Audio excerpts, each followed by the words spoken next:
রাখতে হবে। তবে এই সূত্রটা কিভাবে আসলো সেটাও শিখিয়ে দেবো, তারপরে আমরা অঙ্কে যাব। ওকে, তাহলে আমরা m⁵ প্লাস 1/m⁵ এটাকে আমরা প্রথমে লিখলাম কি m² plus 1/m² into m³ plus 1/m³। হ্যাঁ, এটা লিখলাম মাইনাস m প্লাস 1/m। প্রশ্ন, আমরা এখানে মাইনাস m প্লাস 1/m কেন বাদ দিলাম, তাই না? এটাই হলো সমস্যা। তো এটাকে আমরা এখন সমাধান শিখব। তাহলে আমরা জানি যে যেমন a plus B into a minus B, আর এটার সাথে গুণ, এটার সাথে এটার গুণ, আমরা এভাবে গুণ করি। সেমভাবে এটার সাথে একবার এটার গুণ করব, এটার সাথে একবার এটার গুণ করব, তাই না? সরি, আরেকবার হবে, আর এটার সাথে একবার এটা হবে।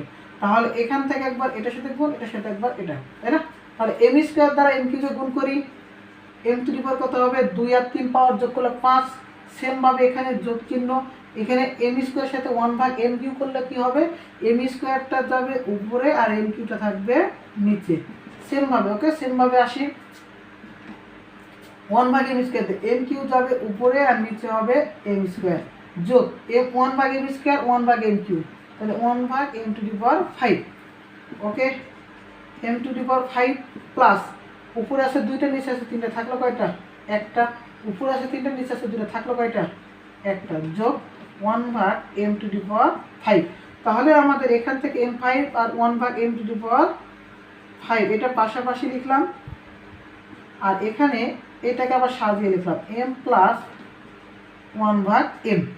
এই যে অংশটুকু আমরা গুণ করার পর যেটা বেশি পাইলাম না, এখানে m⁵ প্লাস 1/m⁵, যেটা বেশি পাইলাম অতিরিক্ত, সেই অতিরিক্তটা আমরা এখান থেকে বাদ দিলাম। তাহলে আমরা এখান থেকে এটা যদি বাদ দিই আমরা এটা পাবো। সেজন্য আমরা এই সূত্রকে এইভাবে লিখলাম।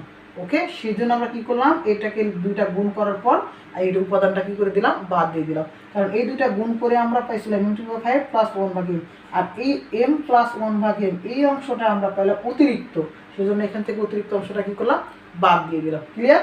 এইভাবে আমরা এটাকে সূত্রকে বানানো হয়েছে। এখন আমরা এটাকে